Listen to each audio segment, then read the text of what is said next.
Yes, sir. Please go ahead. Thank you and welcome everyone to this PPRC BIGT fourth round of findings on the impact of COVID on urban slums and rural population. I have my colleague, Dr. Imran Mateen, of the Executive Director of BIGT, will jointly present the findings.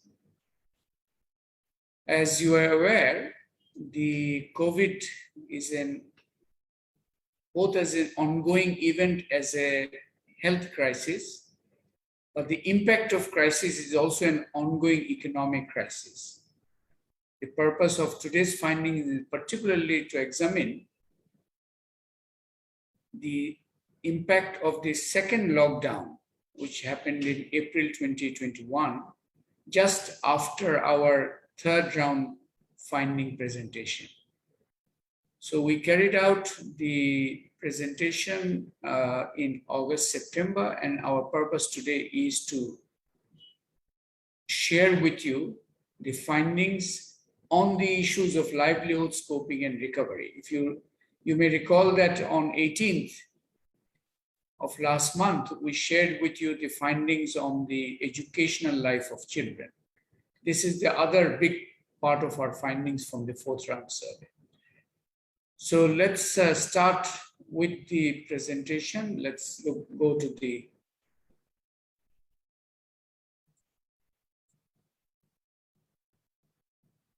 yes. So we have the presentation, and it's we are looking at, as I said, fourth round of the findings next. And the respective team members on the survey. Let's just have a look at this. As I mentioned, PPRC and BIGT jointly have carried out 4 rounds of the survey at critical points in the time cycle. The first survey was done right after the first lockdown in 4 to 12 April 2020. The second survey was done when the impact of the first lockdown effects were being seen after the lockdown had been withdrawn. That was in June 20 to July 2nd on, that's a mistake, it's 2020, please correct that. The second round was in 2020.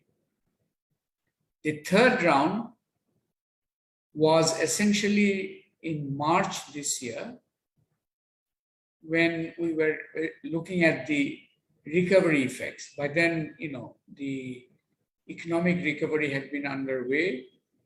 We were looking at that, but during our presentation, we also saw of the third round that a new wave of the infection had descended on Bangladesh, and there was a second lockdown.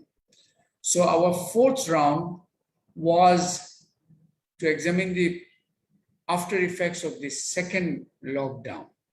Where do things stand? And the lockdown had been relaxed before we launched our survey. So we were able to capture the impact of the second lockdown and also the longer term story. Next. You can correct it later. So as you know, this 4 rounds of survey, the unique part of this research initiative is that we are tracking the same set of households. This is what's called যাদেরকে আমরা বলি panel survey. একই হাউসহোল্ডস গুলোকে বিভিন্ন রাউন্ডে কিন্তু আমরা track করছি। অবভিয়াসলি সব হাউসহোল্ডস গুলোকে একসাথে হয়তো করা যায় না, পাওয়া সব সময় যায় না। এবারে আমাদের fourth রাউন্ডের টোটাল স্যাম্পল সাইজ ছিল 4,900 এর মতো। Exact figure is available in the next slide, I guess. So yeah, please put that in. The sample, total size of the sample should be included. and it included both urban and rural. Urban ekটু বেশি, 18% were female-headed households, so we need to also see that. We have, as I said, just under 5,000 households in this fourth round of the survey. These had been studied, same households had been studied in March this year and June last year. And we also have their pre-COVID, meaning February 2020 data. So we can track, that's why we said this is a trend finding release. Next.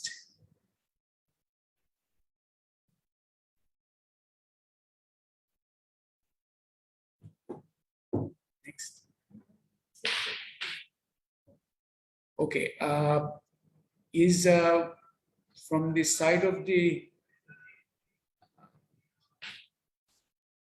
is Zareen or Abin? Is back, okay. I think it's back. So we will, I'll request our colleague PPRC and BIGT to do these little corrections. You know, the sample number has to be inserted and the correction on the second round survey date has to be corrected. এবারে আমরা যে প্রেজেন্টেশনটা করব, এখানে basically 4টা segment আছে।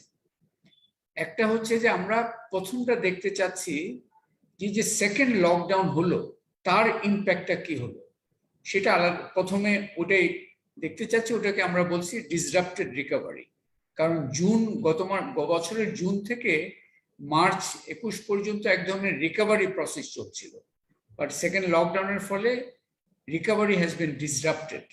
এই আমরা impact of the second lockdown আমরা প্রথমে আপনাদের সাথে ফাইন্ডিংস গুলো তুলে ধরবো।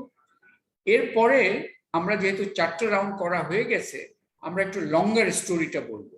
এই যে 18 মাসের যে কোভিড বাংলাদেশ অতিক্রম করেছে, এই পুরো সময়কালের একটা নেরেটিভ আমরা চেষ্টা করব, এবং এটাকে আমরা বলছি যে ডিস্ট্রেসড রেজিলিয়েন্স। এখানে এক ধরনের টিকে থেকেছে, কিন্তু টিকে থেকেছে অনেকটা শক্তির ক্ষয়ের মাধ্যমে। সো এইটা হবে যে আমাদের second part of the findings. Third part হচ্ছে যে আমরা new poor and poverty dynamics নিয়ে বলবো, এবং লাস্টলি আমরা পলিসি মেসেজ নিয়ে বলবো। নেক্সট, এটা হচ্ছে যে the disrupted recovery. Imran, would you like to go ahead? Thank you, Jilu ভাই। তো প্রথমে জিলু ভাই যেরকম বলছিলেন, প্রথমে আমরা সেকেন্ড লকডাউন যেটা হয়েছে সেটার ইম্প্যাক্টটা নিয়ে আলাপ করছি। সেকেন্ড লকডাউনের ইম্প্যাক্টটা মূলত প্রথমে আলাপ করবো, তারপরে 18 মাসের যে ন্যারেটিভ যে গল্পটা সেটা আপনাদের সামনে তুলে ধরবো। তো প্রথম যেটা সেকেন্ড লকডাউনে আমরা ওভারঅল দেখছি যে একটা ইনকাম, ওভারঅল একটা অন অ্যাভারেজ ইনকাম ড্রপ হয়েছে, 16% ইনকাম ড্রপ বিটুইন মার্চ এবং অগস্টের মধ্যে। সেকেন্ড লকডাউনের এটাই মূল, যেটাকে আমরা ডিসরাপ্টেড রিকভারি বলছি। জুন থেকে মার্চে একটা মানে ওভারঅল অন অ্যাভারেজ ইনকামের একটা রিকভারি হচ্ছিল, যদিও সেটা প্রি কোভিড ইনকামের চেয়ে নিচে ছিল, কিন্তু সেটা আরো নিচে এখন বর্তমানে নেমে গেছে। আরেকটা জিনিস সেটা হচ্ছে যে প্রথম লকডাউনে, যেটা যদি আমরা ওই ফেব্রুয়ারি থেকে জুন এটার একটা কম্প্যারিজন করি এবং এখনকার লকডাউনের কম্প্যারিজন, তাহলে প্রথম লকডাউনে 43% একটা ইনকাম ড্রপ, এবার 16% ইনকাম ড্রপ। কিন্তু এই 16% ইনকাম ড্রপের বেসটা কোভিড এর বেসের চেয়ে নিচে ছিল। মানে প্রি কোভিডে যে 114 গড়ে ইনকাম যেটা ছিল, সেটা মার্চে গিয়ে 105, 105 থেকে 16% নেমে যাওয়া একটা কিউমুলেটিভ এফেক্টটা দেখতে হবে, শুধুমাত্র একটা পার্টিকুলার পয়েন্ট ইন টাইমের এফেক্ট না। আমরা পরবর্তী স্লাইডে যাই। এরপরে আমরা যেটা দেখতে চাচ্ছি সেটা হচ্ছে যে বিভিন্ন ধরনের যে পভার্টি গ্রুপ আছে, extreme poor, moderate poor, vulnerable, non poor, এগুলো February poverty category, poverty grouping আর কি, ইনকাম ক্যাটাগরি বলা যায়। তো সেই হিসাবে আমরা যদি এখনকার অবস্থায় এই লকডাউনের এফেক্টটা আমরা যদি এটাকে যদি ভাগ করি, তাহলে যেটা দেখা যাচ্ছে বা ডিসঅ্যাগ্রিগেট করে দেখা যাচ্ছে প্রত্যেকটা পভার্টি গ্রুপে একটা ইনকাম একটা এফেক্ট হয়েছে এই সেকেন্ড লকডাউনে। সেটা এক্সট্রিম পুয়ারদের ক্ষেত্রে একটু বেশি, অন্যদের ক্ষেত্রেও প্রায় কাছাকাছি একটা ইনকাম ড্রপ বেসিক্যালি হয়েছে। এটা নিয়ে আমরা পরবর্তীতে লং পিকচারে আরো আরো আরো আরো কিছু পার্সপেক্টিভ আমরা আনবো। Next slide please. এখানে যেটা এরপরে যেটা আমরা দেখার চেষ্টা করেছি সেটা হচ্ছে যে আসলে রুরাল আরবানের আমরা যদি ভাগ করি এই পভার্টি ইয়েটা এফেক্টটা সেকেন্ড লকডাউনের এফেক্টটা, তাহলে আমরা আগেও যেটা এর আগে সার্ভেতেও যেগুলো দেখেছি সেটা হচ্ছে যে একটা আরবান এফেক্টটা অনেক বেশি, এবং সেটা আমরা এই সেকেন্ড লকডাউনের ক্ষেত্রেও সেটা আমরা দেখি। আরবানে 18% ইনকাম কমেছে এই সেকেন্ড লকডাউনে অন অ্যাভারেজ। আরবান স্লামে আমাদের স্যাম্পলটা আরবান স্লাম, সুতরাং এটা নন স্লাম পপুলেশন আর স্লাম পপুলেশনের কথা মূলত। কিন্তু রুরালে সেটা 15% রিডাকশন। মানে যেটা একটু মানে দেখার দরকার সেটা হচ্ছে যে আমরা যদি একদম কোভিড এর আগের ইনকামের সাথে মানে তুলনা করি, তাহলে কিন্তু এখন আমরা যদি আপার আপার পভার্টি লাইনটা নেই আরবানে, সেটা এখন কিন্তু এখন বর্তমানে যে অ্যাভারেজ আরবান স্লামের ইনকাম সেটা কিন্তু আরবান আপনার আরবান পভার্টি আপার পভার্টি লাইনের নিচে এখন 85 বেসিক্যালি আছে, যেটা আমরা দেখছি আরবানে। যেটা রুরালে মানে রুরালেও আপনার আপার পভার্টি লাইনের একটু উপরে, কিন্তু সেটা মানে কোভিড এর আগে আরো আরো অনেক উপরে ছিল, 104-এ ছিল, যেটা এখন 91 নেমে এসছে। এখানে আমরা পরবর্তীতে লং পিকচারে আরো কিছুটা পার্সপেক্টিভ আনবো। Next slide please. আমরা যদি আরেকটু আনপ্যাক করি, এই সময় আমরা জিজ্ঞেস করেছিলাম বা আমাদের একটা প্রশ্ন ছিল যে তারা আমাদের স্যাম্পল হাউসদেরকে কি ধরনের তারা কাজ যেগুলো পাচ্ছে সেটার ব্যাপারে কি মানে কাজটা পর্যাপ্ত পরিমাণে কাজ পাচ্ছে কিনা, কিংবা যেই লেভেলে তারা কাজ করতে চায় সেই লেভেলে তারা কাজ পাচ্ছে কিনা। এটা গত এক সপ্তাহের একটা ইনফরমেশন আনা হয়েছে।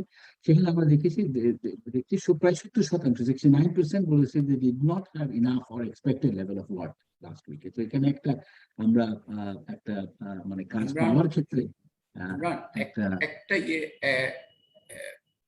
সবাই কি ইমরানের বক্তব্য পরিষ্কার সাউন্ড পরিষ্কার শুনতে পাচ্ছে?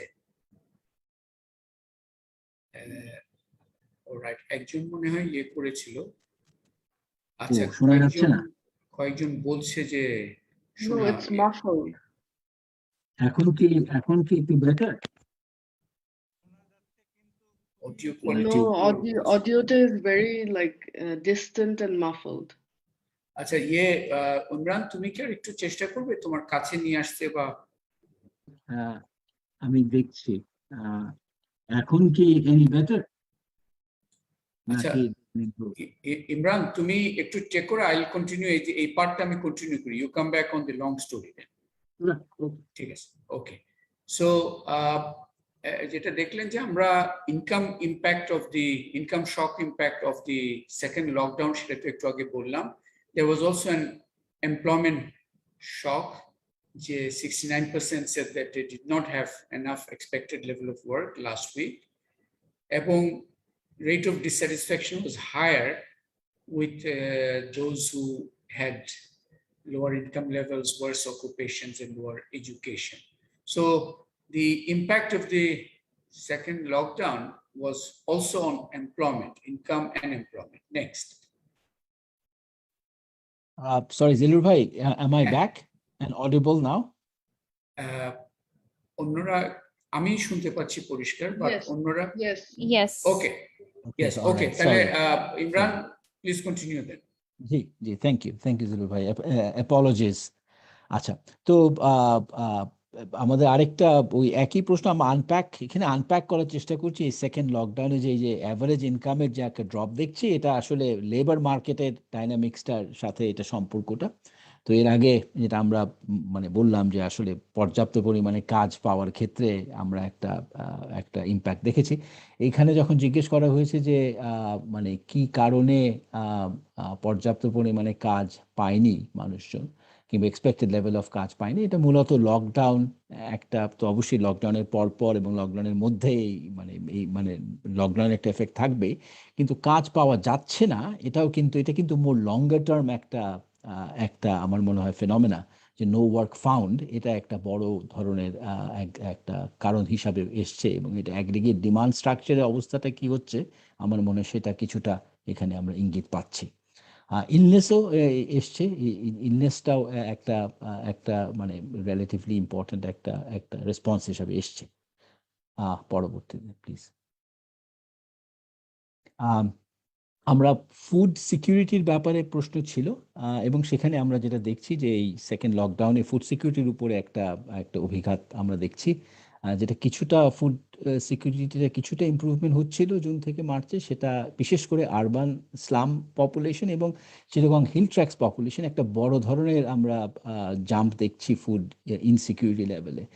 যদিও স্যাম্পল খুব ছোট আমাদের চিটাগং হিল ট্র্যাক, কিন্তু তারপরে আমার মনে হয় এটা একটু দাবি রাখে একটু হাইলাইট করার, এবং আমার মনে হয় এটা নিয়ে আলোচনার দরকার, আরেকটু আনপ্যাক করা দরকার যে এই ধরনের ফুড ইনসিকিউরিটি তার ইয়েটা কি।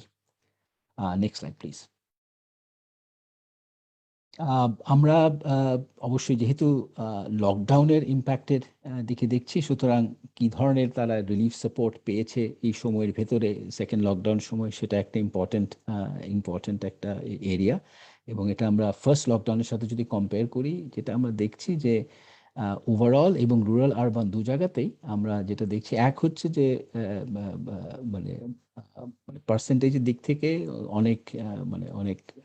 অনেক কম percentage of households actually reported receiving any kind of relief প্রথম লকডাউনের তুলনায়। এটা হচ্ছে একটা রিয়ালিটি। আরেকটা রিয়ালিটি, এটা আমরা গতবারে যেরকম দেখেছি, মানে গত লকডাউনের সময় আরবান স্লাম একটা প্রায়োরিটি পেয়েছিল, এবং উইচ ইজ গুড, কারণ আমরা দেখেছি যে আরবান স্লামের অভিঘাতটা অনেক বেশি, এবং সেটা আমরা সেকেন্ড লকডাউনের ক্ষেত্রেও যেই ডিস্ট্রিবিউশনটা রুরাল এবং আরবানের ভিতরে, সেখানে আমরা দেখি যে আরবান রিলেটিভ প্রায়োরিটি পেয়েছে, কিন্তু overall percentage of household receiving relief is lower than the first lockdown. আমার মনে হয় this is important to point out. Next slide please. তারপর আমরা দেখেছি কোপিং এই সময়, তাহলে এই লকডাউনের সময় মানুষজন কোপ করলো কিভাবে, এবং এগেন ফার্স্ট লকডাউনের সাথে সেকেন্ড লকডাউন আমরা এখানে কম্পেয়ার করেছি, এবং সেখানে যেটা দেখেছি যে মূলত ঋণ, নানা ধরনের ঋণ, শপকিপারের কাছ থেকে ঋণ নেওয়া, লোন, এইগুলো একটা এগুলো বেড়েছে। নেইবার্সের কাছে সাহায্য নেওয়া, ইনফর্মাল বা সোশ্যাল সাপোর্ট, এটাও আগের চেয়ে বেসিক্যালি মানে এটাও একটা ইম্পর্টেন্ট একটা ক্যাটাগরি ছিল। সেভিংস এর উপর রিলায়েন্স প্রচুর পরিমাণে কমেছে, এটা একটা আমরা দেখেছি। আগে 15% গত লকডাউনে, এবার 3%। অবশ্যই যেহেতু কিছু রিকাভারি হয়েছে এর মধ্যে, সুতরাং হাউস হোল্ড ইনকামের উপরে ইয়েটা বেড়েছে, রিলায়েন্সটা বেড়েছে, কিন্তু মূল জিনিস লোন এবং দোকান বাকি, এগুলোর উপর রিলায়েন্স, এগুলো has been more important coping mechanism, social coping mechanism, এবং সেভিংস এর উপর রিলায়েন্স সেটা অনেক অনেক অনেক কমেছে, এবং এটা নিয়ে আমরা পরবর্তীতেও কিছু আলোচনা করব। Next slide please. আমরা ওই মানে এখন মানে যেহেতু মানে সেকেন্ড লকডাউনের সময়ে মানে ফিয়ার অফ ভাইরাসটা একটা ইম্পর্টেন্ট জিনিস। এটা আমরা প্রথম লকডাউনের সাথে কম্পেয়ার করিনি, কিন্তু আগের তুলনায় 44% মানুষ বলেছে আগের তুলনায় এখন তারা দে আর লেস এফ্রেইড অফ দ্য ভাইরাস, এবং যেটা আগে মানে 20% বলেছে আগের চেয়ে বেশি, তার মানে প্রায় দ্বিগুণ, মানে আগের চেয়ে কম বেসিক্যালি বলেছে, আগের চেয়ে বেশি যত বলেছে তার চেয়ে প্রায় দ্বিগুণ আগের চেয়ে কম ভাইরাস ফিয়ার ফ্যাক্টর। সুতরাং ফিয়ার ফ্যাক্টর অনেক কমে এসছে, এটা স্পষ্ট দেখা যাচ্ছে, এবং এটার একটা ইম্প্যাক্ট অবশ্যই একদিকে ইনকাম আর্নিং এর ক্ষেত্রে অবশ্যই থাকবে, কিন্তু অন্যদিকে আবার বিহেভিয়ারাল এটা ডিমেনশনও আছে, যেহেতু আমাদের লিভিং উইথ করোনা, এটাই আমাদের স্ট্র্যাটেজি সামনে চিন্তা করতে হবে, যেটা আমরা পলিসি মেসেজ আনবো, এটার একটা ইমপ্লিকেশনস আছে in terms of hygiene behaviour as well. কিন্তু আমরা লকডাউন সম্পর্কে জিজ্ঞেস করেছিলাম যে এটাকে এফেক্টিভ কিরকম মনে করেছে সেকেন্ড লকডাউনের ক্ষেত্রে, এবং সেখানে একটা স্প্লিট আমরা এক ধরনের ভিউজ পাচ্ছি, যেখানে অলমোস্ট ইকুয়াল প্রপোর্শন বলেছে যে এফেক্টিভ, আর ইকুয়াল আরেকটা 40% বলেছে যে এটা এফেক্টিভ ছিল না। Next slide please. এখন আমরা লঙ্গার টার্ম 18 মান্থ স্টোরিটা বলবো। জিলুর ভাই, এবার কি আপনি এটা বলতে চান নাকি you want me to continue? Let me just start off, but I'll bring you in again. আমরা এতক্ষণ আপনারা দেখলেন যে এক মিনিট ইয়েতে থাকুন, আমরা এতক্ষণ দি সেকেন্ড লকডাউনের ইম্প্যাক্টটা নিয়ে বিভিন্ন পরিসংখ্যানের মাধ্যমে তুলে ধরলাম। এটা খুব গুরুত্বপূর্ণ ছিল যে সেকেন্ড লকডাউনের ইম্প্যাক্টটা আলাদা করে বুঝাটা। কিন্তু এখন আমরা একটু ওভার দ্য ইয়ার, এই যে গত বছর মার্চ থেকে এই কোভিডের ইম্প্যাক্ট বাংলাদেশের উপর শুরু হলো, এখন তো নভেম্বর, কিন্তু আমরা সার্ভেটা শেষ করছি সেপ্টেম্বরের প্রথম দিকে।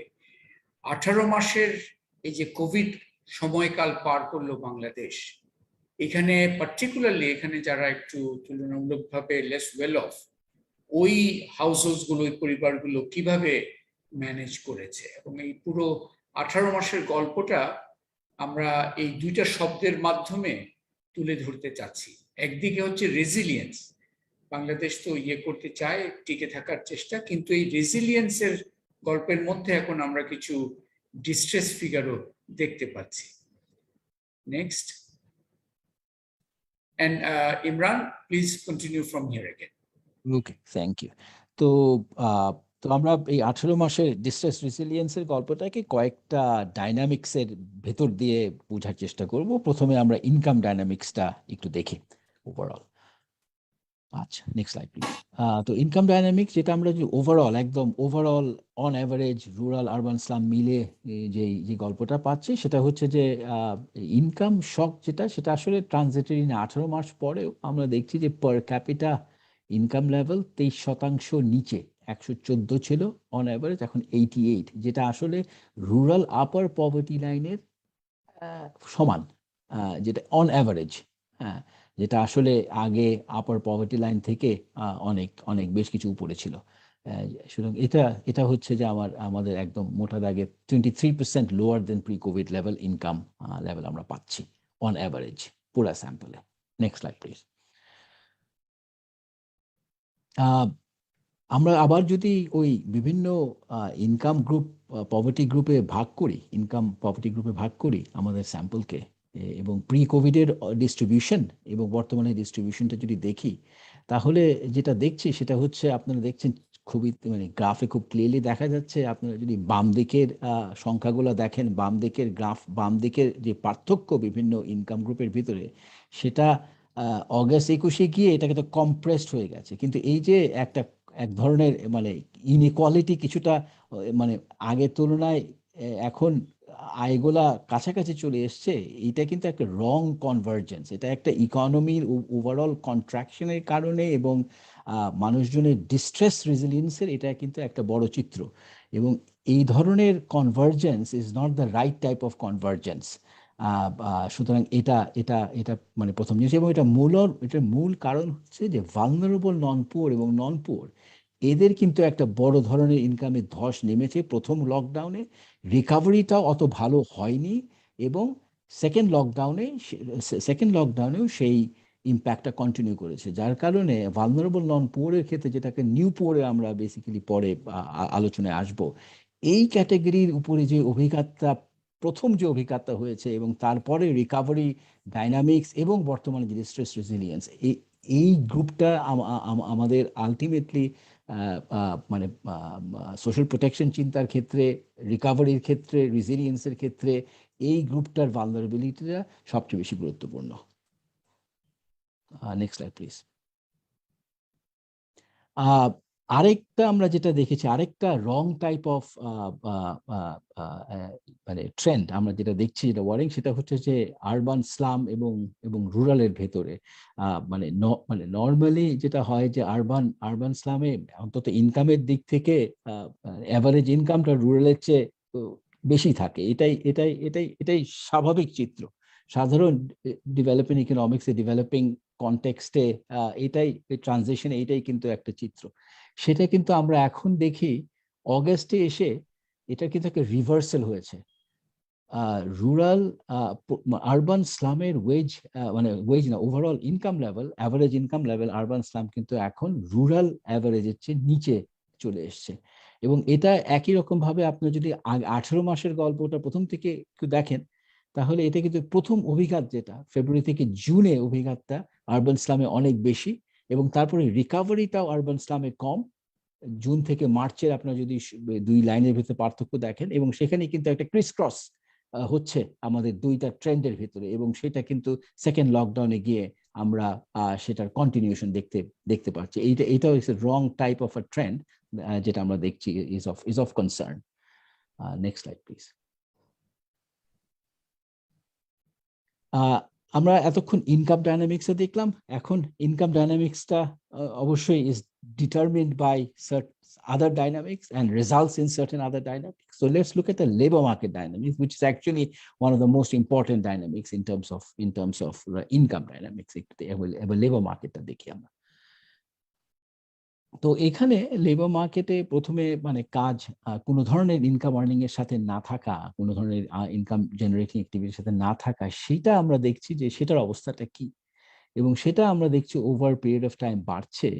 এবং এটাও মানে প্রায় বিশেষ করে আপনার আরবান স্লাম এরিয়াতে দেখেন আগে 7% ছিল, এখন সেটা প্রায় দ্বিগুণের বেশি হয়ে গেছে, 15% আউট, মানে কোনো ধরনের ইনকাম আর্নিং অ্যাক্টিভিটির সাথে জড়িত না পপুলেশন যেটা পাচ্ছি।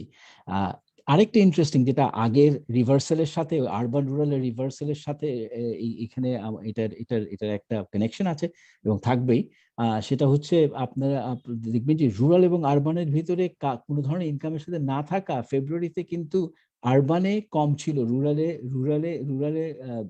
মানে সরি মানে রুরালে 9% এবং আরবানে 7%, 2% point difference in favour of urban slum. Urban স্লামে ইকোনমিক অ্যাক্টিভিটি ইনকামের সাথে জড়িত থাকা সম্ভাবনা একটু বেশি, যার কারণে ওখানে একটা আরবান অ্যাডভান্টেজ ছিল, যেটা অগাস্টে গিয়ে রিভার্সাল হচ্ছে। অগাস্টে গিয়ে রুরালে 13% কোনো কাজের সাথে জড়িত না, আরবানে 15% কোনো কাজের সাথে জড়িত না। এখানে এক ধরনের রিভার্সাল হচ্ছে রুরাল আরবান। সুতরাং আরবান ইসলামের মানে যেই আমরা ইম্প্যাক্টের যেই কোভিড ইম্প্যাক্টের যেই ফেজ, সেটা কিন্তু বারবার আসছে। Next slide please. এরপরে আমরা যদি ওই এগেন লেবার মার্কেট ডাইনামিক্সে ট্রানজিশন গুলো দেখি যে কি ধরনের কাজ আগে করতো তারপরে এখন শিফট গুলা কিরকম হচ্ছে। তো একটা হচ্ছে প্রথম তো এক shift is the predominant story. এই সময় অগাস্ট তারা প্রি কোভিড অকুপেশন থেকে অগাস্টে শিফট হয়েছে, বেশিরভাগ ক্ষেত্রে শিফট হয়েছে, 70 to 30% মানুষের শিফট করেছে বিভিন্ন ধরনের অকুপেশন প্যাটার্ন। কিন্তু সবচেয়ে যেটা চিন্তার সেটা স্কিল লেবার যদি আমরা দেখি, যেটা আসলে মূলত ভালনারেবল নন পুরদের অকুপেশনাল ক্যাটাগরি, মূলত সেই ধরনের স্কিল লেবারে আমরা দেখছি যে স্কিল থেকে আনস্কিল লেবারের শিফটটা এবং কোনো ধরনের ইনকামের সাথে না থাকার শিফটটা, যে 35% স্কিল লেবার ফেব্রুয়ারিতে ছিল, তারা অগাস্টে স্কিল লেবার ওরিয়েন্টেড কাজের সাথে যুক্ত, 17% আনস্কিল, 15% সেখান থেকে কিন্তু এখন কোনো ধরনের ইনকাম আর্নিং এর সাথে নেই। এই যে স্কিল লেবারের যেই মানে স্কিল থেকে আনস্কিল এবং মোর ভালনারেবল এবং মোর প্রিক্যারিয়াস ফর্মস অফ লেবারে চলে যাওয়া, এটা কিন্তু খুব অসম্ভব একটা কনসার্নের ব্যাপার। Next slide please. এখন আমরা লেবার মার্কেট ডাইনামিক্স এর পরে একটু এক্সপেন্ডিচার ডাইনামিক্সটা একটু দেখি, যেখানে ফুড এবং নন ফুড এক্সপেন্ডিচারটা আমরা একটু আনপ্যাক করব কি হচ্ছে এখানে। তো প্রথমে ফুড এক্সপেন্ডিচার, যেটা আমরা দেখেছি যে ফার্স্ট লকডাউনে একটা বড় ধরনের অভিঘাত হয়েছে ফুড এক্সপেন্ডিচারে, রুরাল আরবান দুটাতেই, কিন্তু কিছুটা রিকভারি হচ্ছিল মার্চে, কিন্তু সেটা স্টলড হয়ে গেছে, সেটা ফ্ল্যাটেন্ড এবং স্টলড, এবং এটা অবশ্যই অফ কনসার্ন, কারণ এটা this has immediate effect in terms of nutrition, বিশেষ করে প্রেগনেন্ট মাদার্স, ল্যাকটেটিং মাদার্স, বাচ্চাদের ক্ষেত্রে, সব ক্ষেত্রে। সুতরাং এই এবং হাউসহোল্ড মানে ডাইনামিক্স, ইন্ট্রা হাউসহোল্ড অ্যালোকেশন, এই ধরনের restricted food expenditure will have immediate effect. তো এটা ইজ অফ কনসার্ন যে এইভাবে food expenditure is stalling. Next slide, please. এবং আমরা এটার সাথে রিলেটেড ফুড এক্সপেন্ডিচার স্টল এবং যেই ধরনের ডায়েটারি ডাইভার্সিটি, বিশেষ করে একটু খাবার, যেগুলো একটু ভালো ধরনের খাবার, মিট, মিল্ক, ফ্রুট, এইগুলো কিন্তু থ্রু আউট দ্য প্যান্ডেমিক আমরা দেখেছি একটা বড় অংশ, মেজরিটি অফ হাউস হোল্ডস ওই ধরনের কনজাম্পশন গত এক সপ্তাহের ভিতরে তারা ওই ধরনের কনজাম্পশন করতে পারেনি। এটাও of course it's sort of worrying. So food এক্সপেন্ডিচারের আমরা ডিরেক্ট এটা দেখছি ফুড ডাইভার্সিটিতেও এটার একটা এফেক্ট, এবং আমরা নিউট্রিশনে যেই প্রোগ্রেসটা হয়েছিল আমাদের, সেখানে এক ধরনের অভিঘাত আমরা আশঙ্কা করছি সামনে। Next slide please. এরপর আমরা নন ফুড এক্সপেন্ডিচারের দিকে যদি তাকাই, সেখানে প্রথমে আমরা আরবান স্লামে আমরা দেখছি যে প্রতিটা ক্যাটাগরিতেই ফুড নন ফুড এক্সপেন্ডিচার বেড়েছে, এবং ওভারঅল নন ফুড এক্সপেন্ডিচার প্রায় দ্বিগুণ হয়েছে, 494 টাকায় ছিল। এটা সব কনস্ট্যান্ট প্রাইসে করা, সুতরাং ইনফ্লেশন অ্যাডজাস্টেড, সেটা এখন প্রায় দ্বিগুণ হয়েছে, 964 টাকা নন ফুড এক্সপেন্ডিচার ওভারঅল। এবং প্রতিটা ক্ষেত্রে medical, house rent, utility cost, প্রতিটা ক্ষেত্রে এটা বেড়েছে। এবং এটার পেছনে যেই প্রত্যেকটা মার্কেটের এবং প্রত্যেকটা সার্ভিসের যেই মেকানিজম, যে গভর্নেন্স, রেগুলেটরি মেকানিজম, মানে এগুলোর কিছুটা মানে এগুলোর যে weakness in terms of being responsive two such crisis, এটাই কিন্তু এটা মানে মোটামুটি তুলে ধরে। Next slide please. আমরা একই রকম ভাবে আমরা যদি রুরাল হাউস হোল্ডে দেখি, সেখানে রেন্ট তো সেটা এটা একটা প্রিডমিনেন্ট ক্যাটাগরি না আমাদের রুরাল রিয়ালিটিতে, কিন্তু অন্যান্য সব কিছুতেই আমরা একই রকম একটা ট্রেন্ড দেখি, যদিও ওভারঅল লেভেলটা আরবানে বেশি, overall level of expenditure in each category is higher in urban compare to rural, কিন্তু ট্রেন্ডটা হচ্ছে রুরালে কিন্তু আরো বেশি ইনক্রিজ হয়েছে ইন টার্মস অফ চেঞ্জ। 3 গুণ বেড়েছে, আরবানে দেখেছি দ্বিগুণ বেড়েছে, কিন্তু মানে ওভারঅল লেভেলটা হায়ার। কিন্তু এটা রিয়ালিটি হচ্ছে যে আরবান রুরাল দু জায়গাতেই আমরা একটা বড় ধরনের নন ফুড এক্সপেন্ডিচার একটা বড় ধরনের ইম্প্যাক্ট দেখি, এবং this obviously has kind of important implications. এটা আমরা মাইগ্রেশনে কিছুটা পরে দেখবো। Next slide please. এরপরে আমরা একটু ফাইন্যান্সিয়াল ক্যাপাসিটি ডাইনামিক্সটা একটু বোঝার চেষ্টা করি, যে সেভিংস, লোন, এগুলোর অবস্থা কি। এইখানে আমরা সেভিংস, নানা ধরনের সেভিংস হাউসহোল্ডে থাকে, সেটা বোঝার চেষ্টা করেছি as a percentage of annual household income. এটাকে আমরা নর্মালাইজ করেছি অ্যানুয়াল হাউসহোল্ড ইনকামের পার্সেন্টেজ হিসেবে। এবং এখানে আমরা বিভিন্ন ধরনের পভার্টি গ্রুপে যদি দেখি, তাহলে দেখবো যে ওভার টাইম এটা মানে ফেব্রুয়ারির তুলনায় এখনো প্রি কোভিড লেভেলে কিন্তু এখনো আমাদের এটা পৌঁছায়নি। এটা কিছুটা রিকভার হচ্ছিল। এটা সরাসরি লকডাউনের ইম্প্যাক্ট আমরা এখানে দেখি না, কিন্তু ওভারঅল এই 18 মাসে এটার একটা এফেক্ট হয়েছে, এবং যার কারণে সেভিংস উপর রিলায়েন্সও কমেছে। আমরা বেসিক্যালি দেখেছি কোপিং মেকানিজমে গিয়ে, কিন্তু এখনো savings recovery is below pre COVID level. Next slide please. এরপরে আমরা যদি আউটস্ট্যান্ডিং লোন যদি দেখি, নানা ধরনের লোন, ফর্মাল, ইনফর্মাল, সব ধরনের লোনকে একত্রিত করে দেখি, এইখানে কিন্তু একটা ওয়ারিং ট্রেন্ড আমরা দেখছি। আমরা বলছি না যে এটা সব মানে কাইন্ড অফ মানে নেগেটিভ কিন্তু এই ট্রেন্ডটা আনপ্যাক করা দরকার। এবং এখানে আমরা দেখছি প্রতিটা ক্যাটাগরিতেই একটা বড় ধরনের উল্লঙ্ঘন করছে। Outstanding loan as a percentage of annual income, এখন সেটা 11% ছিল ইয়ের আগে, ফেব্রুয়ারি কোভিড এর আগে 23%, ওভারঅল নন পোর 23% গিয়ে বেসিক্যালি পৌঁছে। প্রতিটা ক্যাটাগরিতে আমরা দেখছি যে এক্সট্রিম পোরদের ক্ষেত্রে 15 থেকে 34% গিয়ে এটা বেসিক্যালি থেকেছে এখন। তো this is something that we need to pay attention to. Next slide please. এবং একই রকম ভাবে আমরা রুরাল আরবান স্লামে যদি এটা দেখি, এই ঋণ গ্রহণের ব্যাপারটা, আউটস্ট্যান্ডিং লোন, এখানেও আমরা একই জিনিস দেখছি যে এটা বাড়তি, এটা বেসিক্যালি বাড়ছে as a percentage of annual income.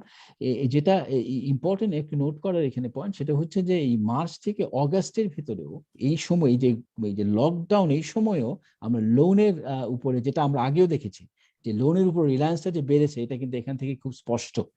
আপনার মার্চ থেকে অগাস্টের ভেতরে ওভারঅল 25% থেকে 28% of percentage of annual income, হিসাবে এইটার মানে রিলায়েন্সটা বেড়েছে ইন টার্মস অফ লোন, যেটা আমরা আগেও বেসিক্যালি দেখেছি লোনের উপর রিলায়েন্স। Next slide please. তো আমরা লোনটা अगेन ফাইন্যান্সিয়াল ইয়ার ক্ষেত্রে ডাইনামিক্স এর ক্ষেত্রে বোঝার চেষ্টা করা যে কোত্থেকে এই ঋণগুলো আসছে। কয়েকটা জিনিস, একটা হচ্ছে এটা মূলত শপকিপার, ইনফর্মাল একটা বড় ইয়ে আছে, neighbour relative shopkeeper, NGOs are very important category. সেটা bank are not very important category. এটাও important যে banks have not been particularly salient in terms of importance. Money lender এটা বাড়ছে কিনা জানি না, যেহেতু আগের তুলনায় ডেটা আমাদের কাছে নেই, কিন্তু এটা 11% seems something that we should be concerned about, যে এখানে এটা seems to be something of concern. এটা হচ্ছে একটা রিয়ালিটি। আরেকটি রিয়ালিটি হচ্ছে আমরা যদি রুরাল এবং আরবান স্লামের মধ্যে পার্থক্যটা দেখি, তা সেখানে একটা জিনিস যেটা দেখছি যে এনজিও ক্ষেত্রে এবং ব্যাংক এই উভয়ের ক্ষেত্রে কিন্তু আরবান স্লামে ডিসঅ্যাডভান্টেজ মানে ইয়েটা কম, মানে এনজিওর পেনিট্রেশনও কম, এটা আমরা জানি রুরালের তুলনায় আরবান স্লামে, এবং ব্যাংকের খুবই কম compare to relative to rural. তো আমার মনে হয় যে বোথ ব্যাংক এবং এনজিওর ক্ষেত্রে আরবান স্লাম আরেকটু ফোকাসটা বাড়ানো দরকার। মানি লেন্ডারের ব্যাপারটা আমাদের আরো একটু ভালো করে বোঝা দরকার। Next slide please. Purpose of loan, এই একই পারপাস অফ লোনটা যদি দেখি তাহলে মেজরিটি কনজাম্পশন এক্সপেন্ডিচারের জন্যই লোনগুলো মানে নিয়েছে, যেটা ইট গোজ এগেন উইথ দ্য আগের ইয়ে যে কোপিং এর ক্ষেত্রে লোনের ইম্পর্টেন্স। মেডিকেল হেলথ এক্সপেন্ডিচারে আমরা একটা বড় ধরনের, এটা একটা নেক্সট একটা বড় একটা ক্যাটাগরি আমরা দেখছি, কিন্তু বিজনেস ইনভেস্টমেন্টের জন্য এখানেও কিন্তু একটা চাঙ্ক অফ ইম্পর্টেন্ট ইনভেস্টমেন্ট আছে। Loan repayment is also another area. So আমরা both immediate consumption expenditure, immediate health expenditure এইসব জায়গায় দেখছি, আবার প্রোডাক্টিভ টাইপ অফ জায়গাতেও লোনের ইউজটা কিন্তু আমরা দেখছি। লোন রিপেমেন্টটা অনেক ক্ষেত্রে more expensive form of loan repay করে আরেকটু চিপার ফর্ম অফ লোন নেওয়া, এই ধরনের মেকানিজম অনেক ক্ষেত্রে কাজ করে লোন রিপেমেন্টের ক্ষেত্রে। সুতরাং কিছু ইমিডিয়েট এক্সপেন্ডিচার, কিছু স্লাইটলি মোর রিকভারি ওরিয়েন্টেড ইনভেস্টমেন্ট হিসাবে আমরা লোনের ইউসেজ মূলত দেখছি। Next slide please. ফাইনালি আমরা দেখতে চাচ্ছি ডাইনামিক্স হিসাবে 18 মাসের এক মাইগ্রেশন মোবিলিটি। যেহেতু আমরা আরবান রুরালে একটা বড় ধরনের ইম্প্যাক্ট দেখেছি, রিভার্সালস গুলো দেখেছি, আরবান ডিসঅ্যাডভান্টেজ গুলো দেখেছি, সুতরাং মাইগ্রেশনের কি অবস্থা। তো এখানে নেক্সট স্লাইড প্লিজ। এখানে আমরা দেখেছি যে পুরো সময়ের ভিতরে প্রায় আরবান স্লাম থেকে আমাদের আরবান স্লাম পপুলেশনের প্রায় 28% কোনো না কোনো সময় মাইগ্রেট করেছে এই পুরো 18 মাসের ভিতরে, which is actually quite a big chunk of people. 28% কোনো না কোনো সময় মাইগ্রেট করেছে এই সময়, এই 18 মাসের ভিতরে। এদের ভিতরে এই 28% ভিতরে 18%, 18% ফেরত চলে গেছে মানে শহর এলাকায়, urban সেন্টারগুলোতে। 10% have stayed back. This is the level of net migration since in August 2021. এই 18 মাসের ভিতরে প্রায় আরবান স্লাম আমাদের original পপুলেশনের 10% have sort of stayed back in the sort of rural area and have not returned. So এটা এই reverse migration, this creates a new type of reality in the rural area, but also urban context এর vulnerability গুলো এই যে 10% long term reverse migration, এটা কিন্তু ওই ধরনের আরবান ভালনারেবিলিটিরই আরেকটা বহিঃপ্রকাশ। Next slide please. কনসার্নস, এরপরে আমরা জিজ্ঞেস করেছিলাম যে এখন কনসার্নস গুলো কি। পুরো আমাদের কিছু কনসার্ন আমরা এর আগের সার্ভেতেও জিজ্ঞেস করেছিলাম, সুতরাং আমরা কিছুটা নতুন পুরানো কম্প্যারিজনও করতে পারি এখানে। তো ওভারঅল অ্যানালিসিসে নেক্সট স্লাইডে আমরা যেটা দেখেছি যে এই ধরনের জিনিসপত্রগুলো কনসার্ন হিসেবে এসেছে। কিছু নতুন, যেমন লোন রিপেমেন্ট, এটা একটা ইম্পর্টেন্ট কনসার্ন হিসেবে এসে। Income job uncertainty, food inflation একটা নতুন কনসার্ন হিসাবে এখন ইমার্জ করেছে আমাদের এখানে। ওয়ার্কিং ক্যাপিটালের অভাব, হেলথ কেয়ারের অ্যাভেইলেবিলিটি একটা নতুন একটা ইস্যু হিসাবে এসছে। সুতরাং হেলথ কেয়ারের কস্ট এটা একটা ইম্পর্টেন্ট, কিন্তু availability of health care itself এটা এটা এটা একটা এখন এটা এটা ইয়ে করা দরকার যে এটার ইয়েটা কি, যে নানা ধরনের হেলথ কেয়ারের অ্যাভেইলেবিলিটিতে কোনো ধরনের মানে সাপ্লাই চেইনে ইস্যুস তৈরি হচ্ছে কিনা।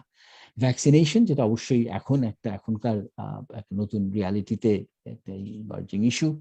Education related future educational expense, এটা আমরা আগে যে এডুকেশন রিলেটেড যে রেজাল্টস আমরা আপনাদের সামনে তুলে ধরেছি সেখানে সেটার সাথে এটার একটা লিঙ্ক অবশ্যই আছে, যে এটা একটা important category.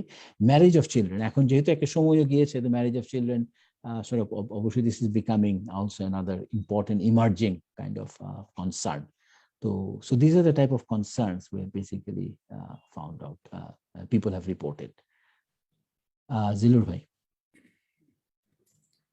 Thank you, Imran. So আমরা মূলত the distress part of it and the 18 মাসের গল্প এবং the immediate story of the second lockdown impact, সেটা আমরা ফাইন্ডিংস গুলো তুলে ধরলাম।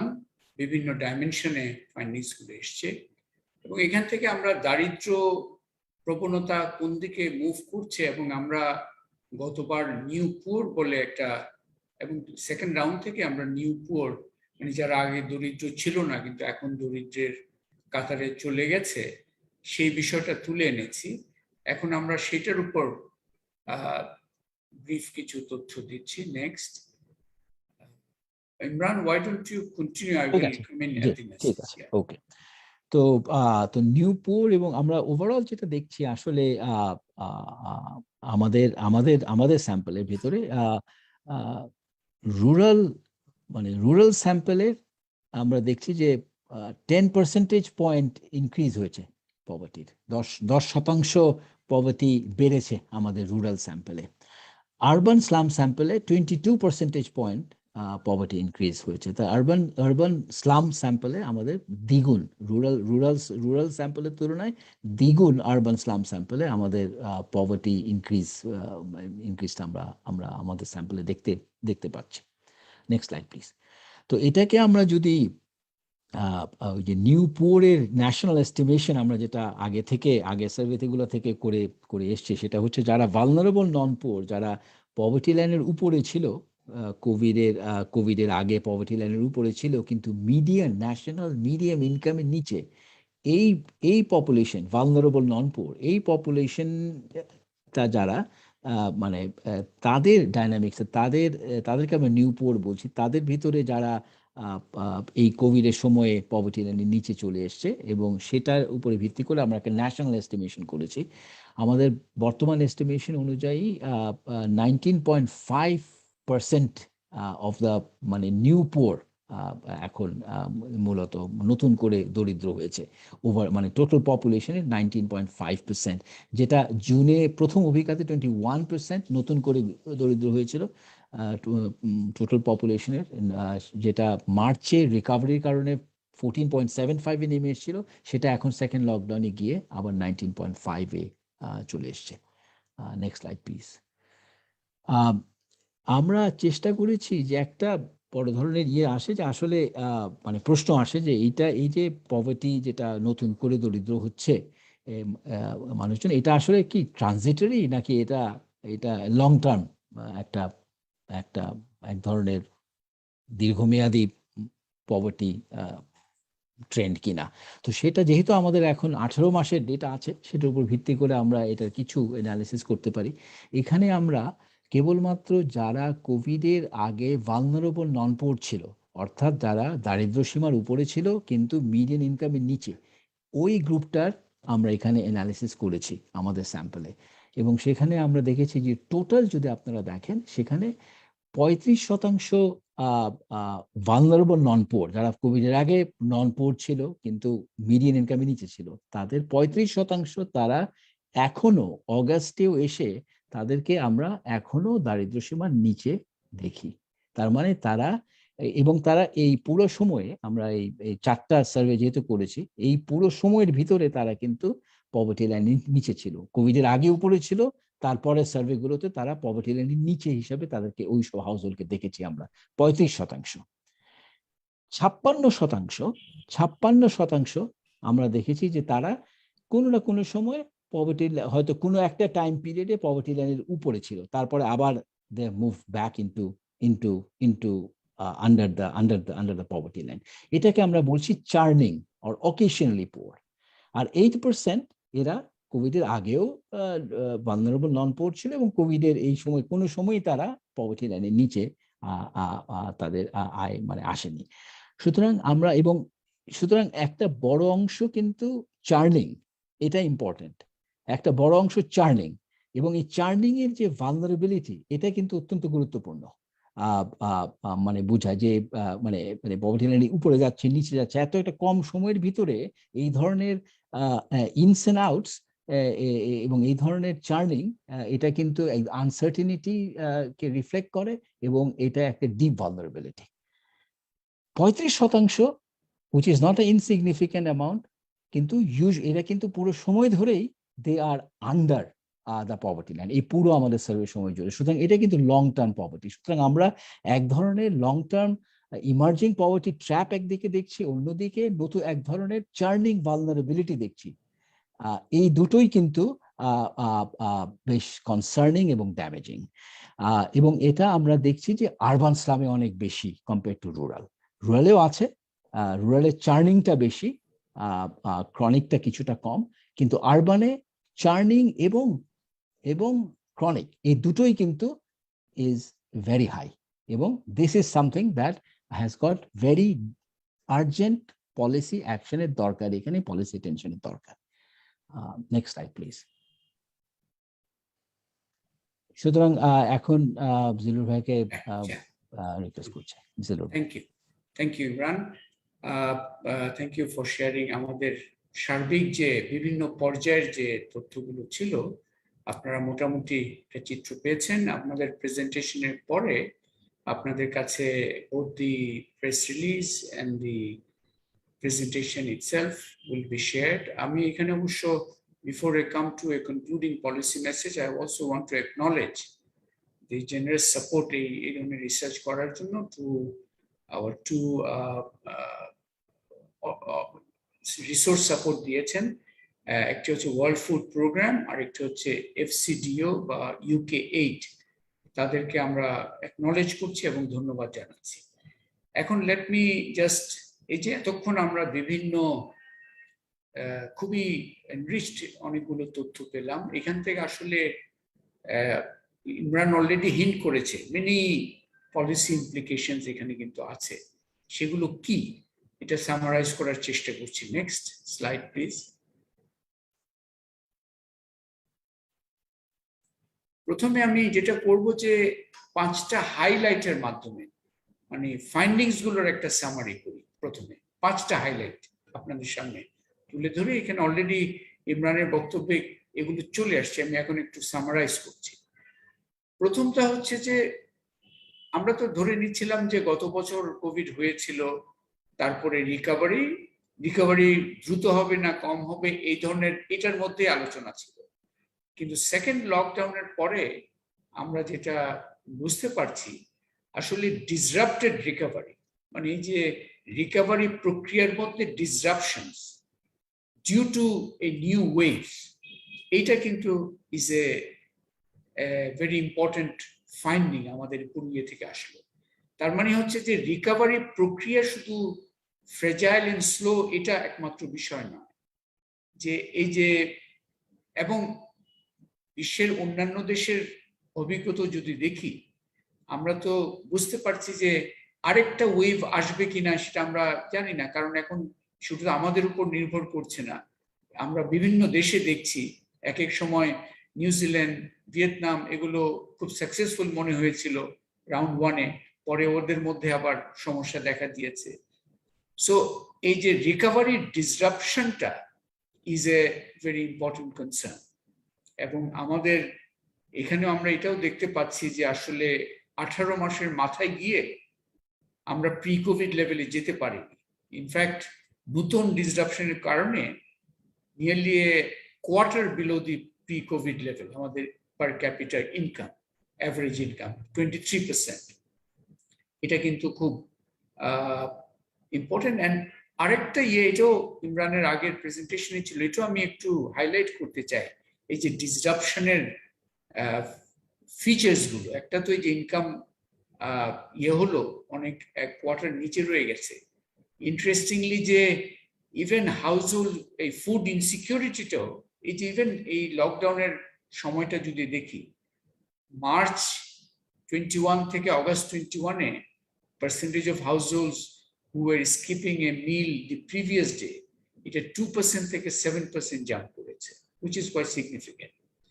আনএমপ্লয়মেন্ট রিকভারিও রিভার্সড হয়ে গেছে। আনএমপ্লয়মেন্ট এক ধরনের রিকভারি হচ্ছিল, এটা মার্চ এবং অগাস্টের মধ্যেই রিভার্স হয়ে 3 পার্সেন্টেজ পয়েন্ট বেড়ে গেছে, 14% in August compare to 11% in March. তার মানে হচ্ছে যে ডিসরাপ্টেড রিকভারি, এই যে রিকভারি প্রক্রিয়ায় ডিসরাপশন অলরেডি একটা দেখেছি, ফিউচারে হবে কিনা দ্যাটস এ কনসার্ন ইস্যু। এটা আমাদের সার্বিক চিন্তার মধ্যে রাখাটা খুব প্রয়োজন।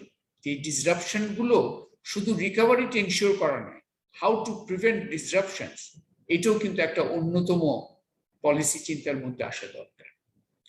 সেকেন্ড যে ভেরি ইম্পর্টেন্ট একটা চিন্তা এসছে, কারণ কোভিড সার্বিকভাবে দারিদ্র্য এবং দারিদ্র্য বিমোচন নিয়ে আমাদের এতদিন ধরে যে চিন্তাগুলো, কনসেপচুয়াল ফ্রেমওয়ার্ক, সেটা আমাদেরকে আপনার এখানে আমাদের অনেকগুলো নতুন এই তথ্যের মাধ্যমে নতুন বিষয়গুলো এসছে। নিউ পুয়ারের কনসেপ্টটা তো আমরা বলেছি, তার মানে হচ্ছে যে নিউ পুয়ার বলার মাধ্যমে সার্বিক যে নতুন ধারণাটা আমাদের সামনে আনতে হচ্ছে, সেটা হচ্ছে যে পভার্টি লাইনের উপরেও একটা গ্রুপ আছে যারা always in danger of falling below poverty. এই যে চার্নিং এর যে ফিগারটা ইমরান দিল, প্রায় 56%, এই যে একটা আমরা যদি এই যে এটা লাস্ট স্লাইডে যেটা দেখা গেল, সো এই বিষয়টা একটা বড় ধরনের এসছে।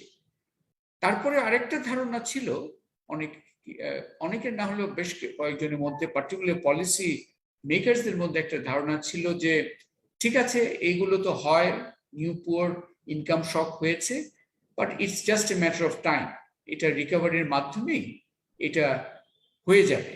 সো পভার্টি যেটা দেখছি, একটা ধারণা ছিল যে এটা হচ্ছে একটা ট্রানজিয়েন্ট, এটা কিছুদিনের জন্য আছে বাট চলে যাবে।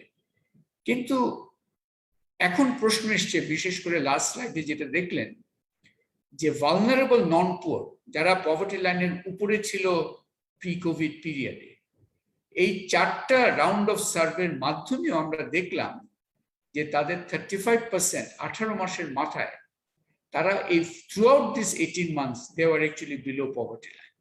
তার মানে এই যে পভার্টি যে ট্রানজিয়েন্ট কিনা নাকি এটা ইমার্জিং পভার্টি ট্র্যাপস, এই দুইটা একটা ইস্যু আসে, এবং দুটা নিয়েই কিন্তু we need to B concern. একটা হচ্ছে যে পভার্টি ট্র্যাপস মানে হচ্ছে, তার মানে এক ধরনের এন্ট্রেন্সড অবস্থায় পড়ে যাচ্ছে, তাদের জন্য যেমন চিন্তা করতে হবে, আবার যারা চার্নিং এর মধ্যে আছে, মানে কন্টিনিউয়াসলি ভালনারেবল, তাদের নিয়েও চিন্তা করতে হবে। সেই জন্য আমরা এই যে নিউ পুয়ারের এখন যদি বলি, আমরা জুন 2020-এ প্রথম নিউ পুয়ারের এস্টিমেশনটা দিয়েছিলাম, that was after the first lockdown impact. তখন নিউ পুয়ারকে আমরা এস্টিমেট করেছিলাম 21.24%, ন্যাশনাল এস্টিমেশন। এটা 9 মাসের মাথায় মার্চ 2021-এ এটা কিন্তু কমে 14.75% ন্যাশনালি নেমে এসেছিল, কিন্তু এখন আবার রিভার্স হয়ে গেছে। এই 14.75%, এটা কিন্তু তখন আমরা বলেছিলাম মার্চের প্রেজেন্টেশনে, it translated into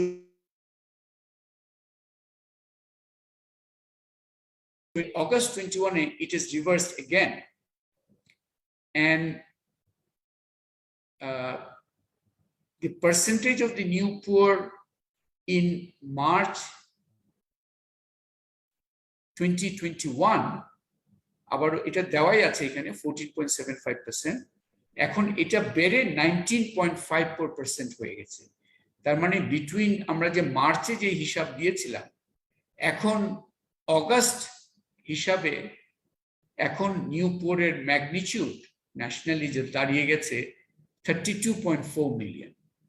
এদের মধ্যে একটা অংশ হয়তো রিকভারি প্রসেসে আবার পভার্টি লাইন অতিক্রম করবে, কিন্তু আমরা যে আগের যে পভার্টি ডাইনামিক্স এরিয়ে দেখছি, একটা উল্লেখযোগ্য অংশ মে রিমেইন ট্র্যাপড।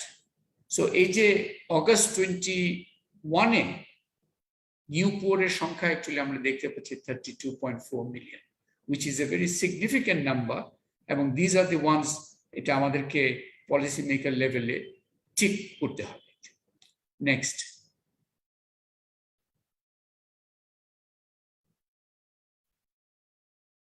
আমরা আরো কয়েকটা হাইলাইট করি। এই যে ডিস্ট্রেস রেজিলিয়েন্স একটা শব্দ আমরা নতুন করে ব্যবহার করতে অনেকটা আমরা বাধ্য হয়েছি বলতে পারেন, কারণ আমাদের কনসেপচুয়াল ক্যাটেগরিতে আমরা এটাই মনে হলো সবচেয়ে effective language to express the reality.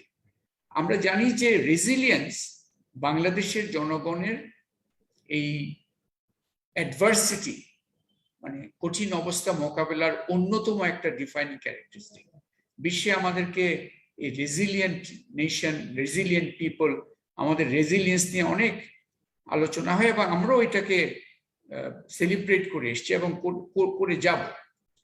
কিন্তু এই কোভিডের ইম্প্যাক্টের যে ফিগার্স গুলো, ফাইন্ডিংস গুলো আমরা দেখছি, এখানে কিন্তু একটা নতুন ভাবে এই রেজিলিয়েন্সের সার্বিক বিষয়টাকে দেখাটা অত্যন্ত জরুরি হয়ে গেছে। কারণ রেজিলিয়েন্স যে ফাইন্ডিংস গুলো আমরা দেখলাম, শুধু যে পভার্টি ডাইনামিক্স নয়, সবগুলো মিলে দেখা যাচ্ছে যে কোভিড কালে রেজিলিয়েন্সের একটা নতুন মিনিং দাঁড়িয়ে গেছে, একটা নতুন সংজ্ঞা দাঁড়িয়ে গেছে, এবং এটাকে আমি বলছি an unfair bargain of a vicious cycle। কয়েকটা vicious সাইকেলের কয়েকটা দিক। একটা হচ্ছে যে ঠিকই দেখেছেন যে এক্সট্রিম পুয়ার, মডারেট পুয়ার তারা তাদের ইনকামটা বাড়াবার চেষ্টা করেছে এবং কিছুটা হয়েছে, কিন্তু ওই যে recovery for the poor, extreme poor, সেটার প্রক্রিয়ার মধ্যে দুটো জিনিস দেখতে পাচ্ছি, যেটা এক ধরনের ডিস্ট্রেস রেজিলিয়েন্স শব্দটাই এখানে প্রযোজ্য। সেটা হচ্ছে তাদের higher deployment of family labour, হয়তো চাইল্ড লেবার ওখানে চলে আসছে, অথবা বাড়তি কাজ, ওয়ার্কিং আওয়ার্স দিতে হচ্ছে, and into vulnerable and less remunerative occupations।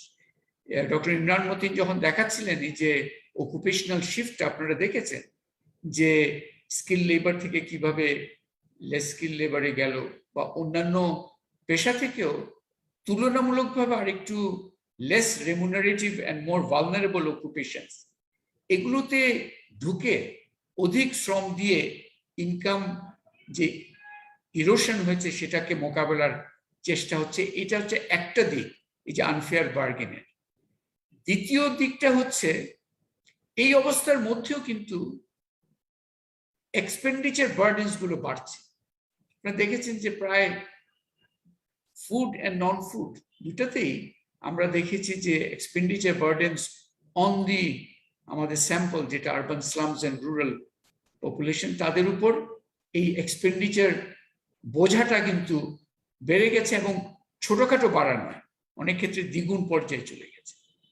এবং একই সাথে তাদের ফাইন্যান্সিয়াল ক্যাপাসিটি, এই সেভিংস এর উপর আপনারা দেখেছেন এবারে coping A savings has not figured as a coping strategy, কারণ সেভিংস অলরেডি ডিপ্লিটেড এক অর্থে সিগনিফিকেন্টলি, এবং লোন যেটা outstanding loan as a percentage of annual income has nearly doubled to nearly a 1/3, just under 1/3 of আপনার overall annual income.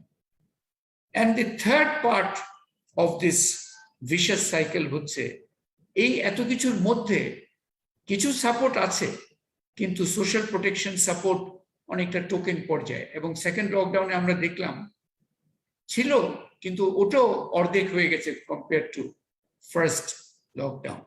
তার মানে হচ্ছে যে রেজিলিয়েন্স বলে এটাতে কিন্তু আমরা কি বলছি, সাধারণ জনগণ প্রাণান্তকর চেষ্টা করে অধিক শ্রম দিয়ে আরো ঝুঁকিপূর্ণ পেশায় ঢুকে অধিক ব্যয়ের বোঝা কাঁধে নিয়ে ফিনান্সিয়াল ক্যাপাসিটি ক্ষয় হয়ে টোকেন কিছু সোশ্যাল প্রোটেকশন সাপোর্ট নিয়ে তারা রেজিলিয়েন্স হচ্ছে।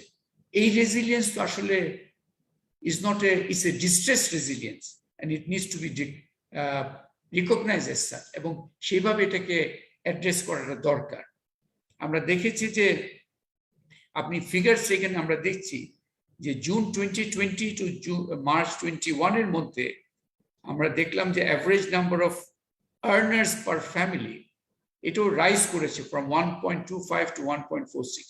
মানে এর মধ্যে বোঝা যাচ্ছে যে অধিকতর পরিবারের শ্রমটাকে ডিপ্লয় করতে হচ্ছে income earning A, and it could also be that children, particularly secondary education age children may be drawn into these income earning processes. Food expenditure to দেখবেন এই রেজিলিয়েন্স হচ্ছে, কিন্তু ফুড এক্সপেন্ডিচার ফ্ল্যাট। তার মানে হচ্ছে নিউট্রিশনকে ফোরগো করে রেজিলিয়েন্ট হতে হচ্ছে, তাই না? সো এই যে নিউট্রিশনাল যে আমাদের এক ধরনের ফুড সিকিউরিটির মধ্যে আমরা নিউট্রিশিয়াস ডায়েটের দিকে আগাচ্ছিলাম, সেখানে কি একটা বড় ধরনের রিভার্সালের সম্ভাবনা তৈরি হয়েছে কিনা এটাও দেখাটা অত্যন্ত জরুরি। নন ফুড এক্সপেন্ডিচার ডাবল হয়েছে, ডেট বেড়েছে ইত্যাদি। সো এই ডিস্ট্রেস রেজিলিয়েন্স বলে আমরা শুধুমাত্র বলবো যে হ্যাঁ আপনারা তো খুব রেজিলিয়েন্ট, এটা বলা কিভাবে রেজিলিয়েন্ট হচ্ছে সেই পথগুলো যদি আমরা দেখার চেষ্টা করি, তখন we have to use this word distress, এবং সেখানেই অনেক কিছু করার প্রয়োজন রয়ে গেছে। ফোর্থ হাইলাইটটা যেটা ইমরানের ইয়ে থেকে ভালো করে উঠে এসছে, যে কোভিডের একটা বিগার ইম্প্যাক্ট অ্যাকচুয়ালি হচ্ছে আরবানের উপর, এবং সেটা এই লেটেস্ট সার্ভে এবং সেকেন্ড লকডাউনের পরেও আমরা দেখি যে দ্যাট ইজ এক্স্যাক্টলি ট্রু। আর আনএমপ্লয়মেন্ট ইন প্রি কোভিড যেখানে 2 পার্সেন্টেজ পয়েন্ট হায়ার ছিল রুরালে, এটা উল্টে গেছে ইন দি 18 মাস পরে, এখন higher in the urban areas. এবং ইনকাম ড্রপও এই যে সেকেন্ড লকডাউনেও urban slum income drop was 18% compare to 15% for rural. তার মানে হচ্ছে আরবানের বিষয়টাকে আলাদা করে নজরে আনাটা এই 4 রাউন্ডের আমাদের সার্ভে থেকে খুব পরিষ্কার করে উঠে আসছে। নেক্সট, ফাইনালি আমি হাইলাইটস এর মধ্যে ফিফথ একটা হাইলাইট তুলে আপনাদের সামনে তুলতে চাই, সেটা হচ্ছে যে রিভার্স মাইগ্রেন্ট, যারা অ্যাকচুয়ালি নিউ পোয়ারের একটা ইম্পর্টেন্ট সেগমেন্ট হচ্ছে রিভার্স মাইগ্রেন্ট। আমরা দেখেছি যে 18 মাসের মাথায় 10% শহর থেকে অ্যাকচুয়ালি গ্রামে গিয়ে রয়ে গেছে।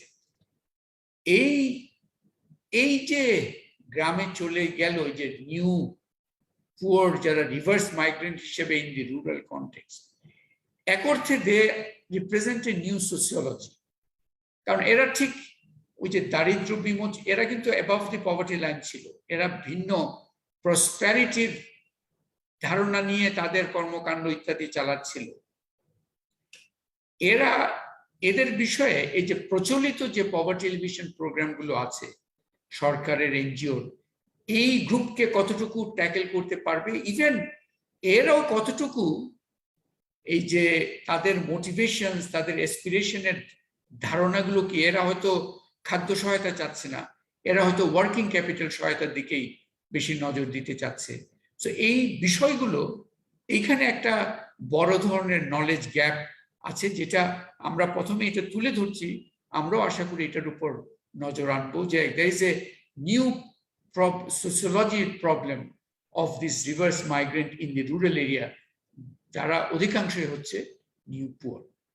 সো এই 5টা হাইলাইট আমাদের এই সামারাইজ করলাম ইন টার্মস অফ দি আমাদের ফাইন্ডিংস গুলো। So I want to conclude with 3 important policy messages. Number 1,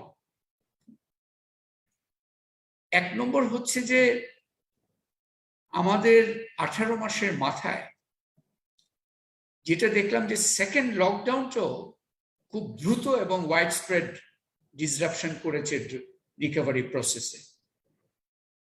তার মানে হচ্ছে সার্বিকভাবে এই কোভিড কালে আমাদের পলিসি মাইন্ডসেটে একটা শিফট খুব জরুরি হয়ে গেছে।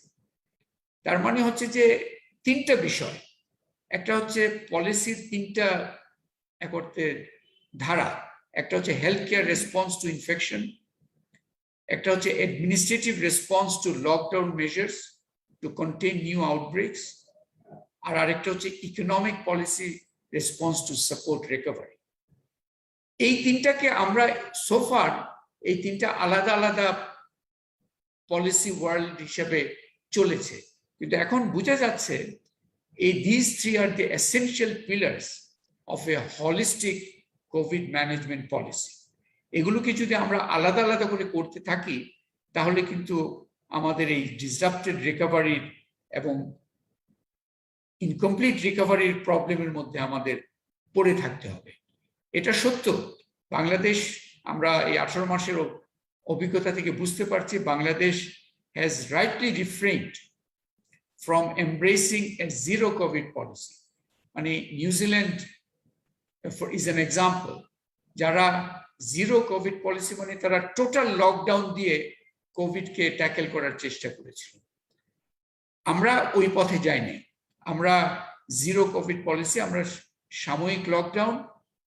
কিন্তু এখন বোঝা যাচ্ছে যে জিরো কোভিড পলিসি যদি একটা পলিসি অপশন হয়, আরেক মাথায় হচ্ছে যে লিভিং উইথ কোভিড পলিসি। কিন্তু লিভিং উইথ কোভিড পলিসির নানা ভার্সন হতে পারে। এইখানে আমাদের যেটা দরকার, এই লিভিং উইথ কোভিড পলিসির একটা ইফেক্টিভ এবং ইন্টিগ্রেটেড অ্যাপ্রোচ দরকার। এই যে হেলথ, অ্যাডমিনিস্ট্রেটিভ অ্যান্ড ইকোনমিক, এই তিনটার একটা সমন্বয় খুব জরুরি। আপনার খেয়াল আছে যে লকডাউন কখন হবে, হঠাৎ করে হবে, এইগুলো করলে কিন্তু ডিসরাপশনের নেচারটা আরো ডিপার হয়। সো সার্বিকভাবে আমাদেরকে এই policy message number 1 is mainly to the policy makers, যে আপনার এই যে 3 পিলার্স, আপনার যে হেলথ, অ্যাডমিনিস্ট্রেটিভ এন্ড ইকোনমিক, এটাকে একটা ইন্টিগ্রেটেড ওয়েতে চিন্তা করাটা অত্যন্ত জরুরি হয়ে গেছে if you have to avoid future disruptions. Second policy message, এটা হচ্ছে যে এই যে ডিস্ট্রেস রেজিলিয়েন্সের কথা বললাম, আনফেয়ার বার্গেন একটা হয়েছে। কোভিড রেসপন্সকে আমাদেরকে we have two also see. 18 মাসের এই যে বিভিন্ন ফাইন্ডিংস থেকে আমরা যেটা উপলব্ধি করছি যে Covid response is also fundamentally a question of social justice. এটা শুধু একটা ম্যানেজমেন্ট ইস্যু নয়, এখানে সোশ্যাল জাস্টিসের ইস্যুটা আছে। সব Covid has touched all classes, সবার উপর ইম্প্যাক্ট হয়েছে, কিন্তু আমাদের ফাইন্ডিং যেটা বলছে একটা unfair burden of distress resilience poorer সেগমেন্টের উপর পড়েছে এবং ওদেরকে অনেকটা তারা নিজেদের উপর রিলাই করে আগাতে হবে, এই একটা বাস্তবতার মধ্যে তারা পড়ে আছে।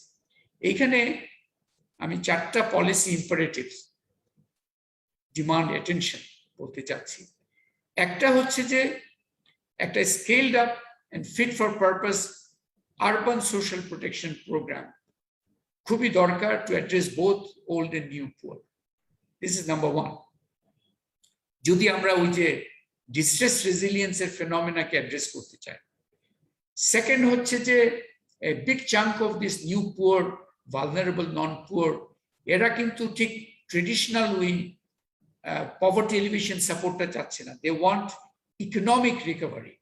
তার জন্য একটা budgetary action plan for a comprehensive CSME, মানে এগুলো হচ্ছে cottage industry, small medium enterprise recovery and development strategy encompassing both rural and urban sectors.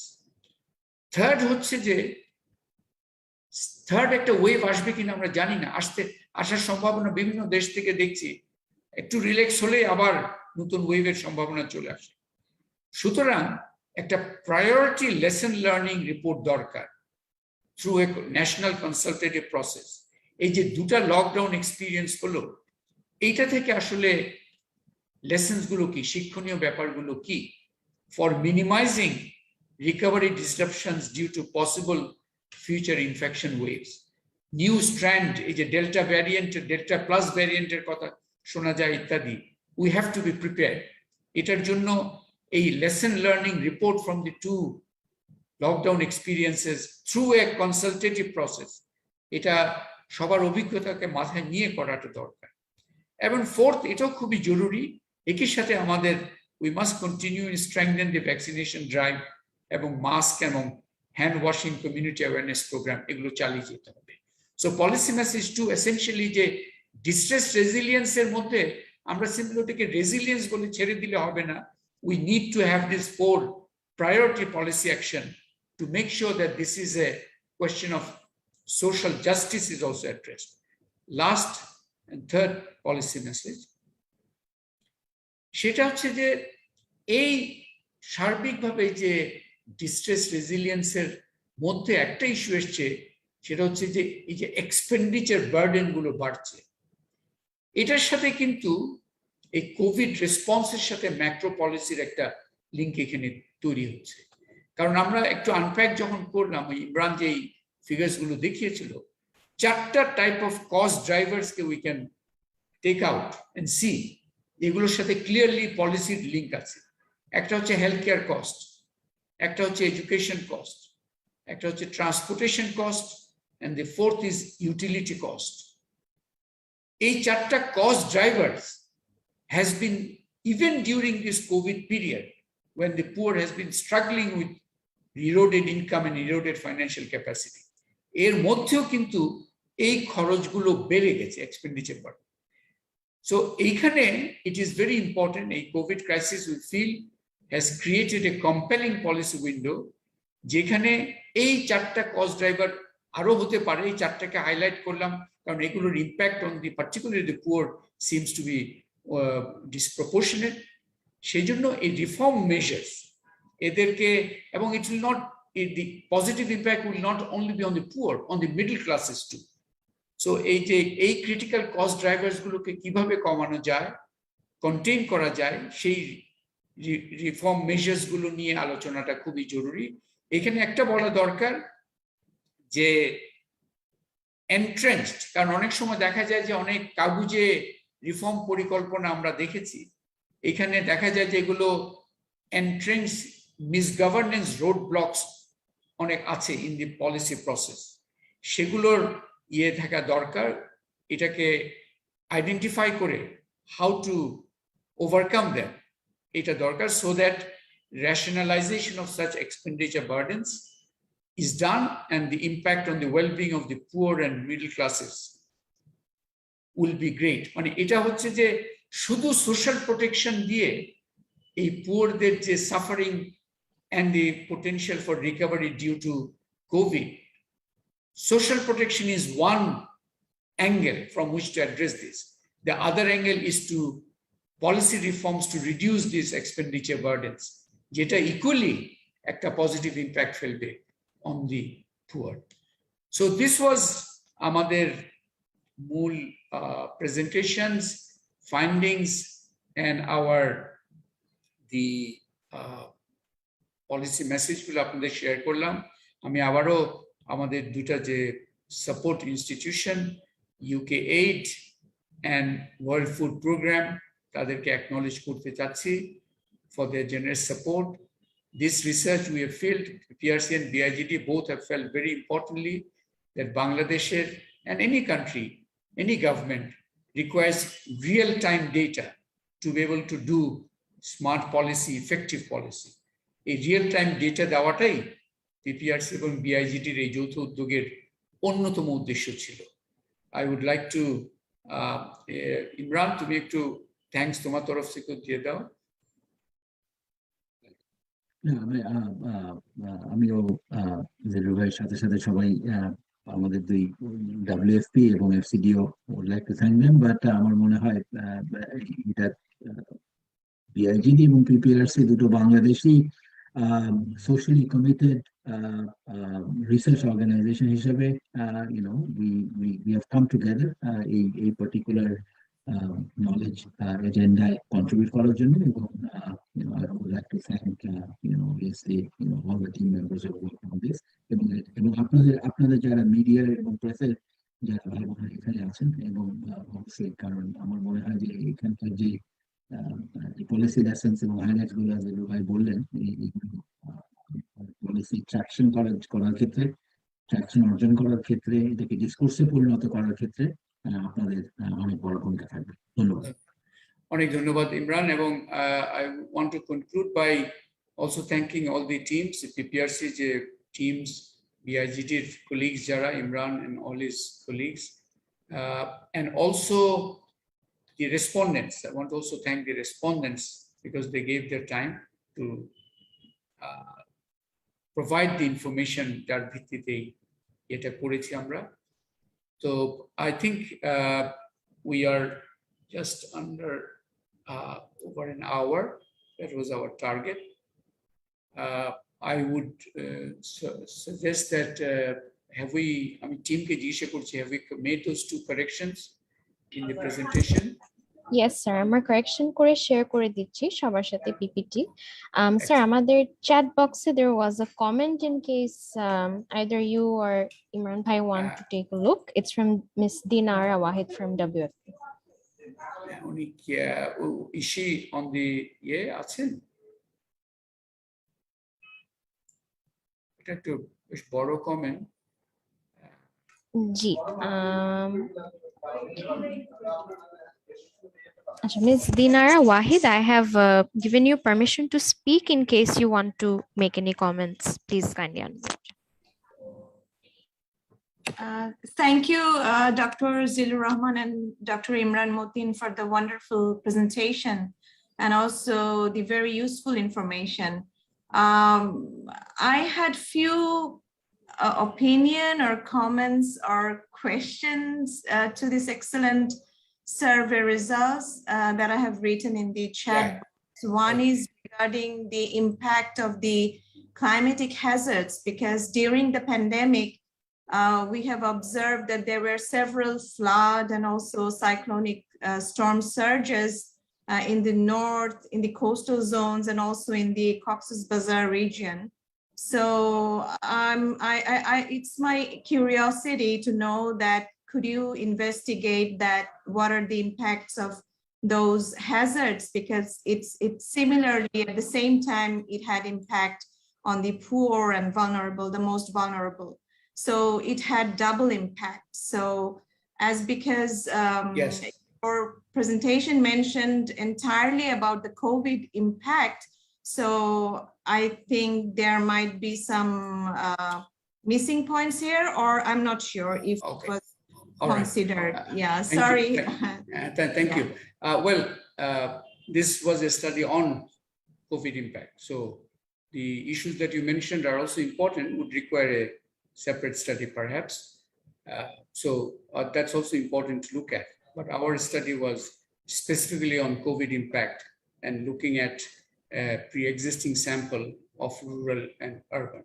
But the issue you mentioned is of course important and can certainly be taken up in future studies. You also had an additional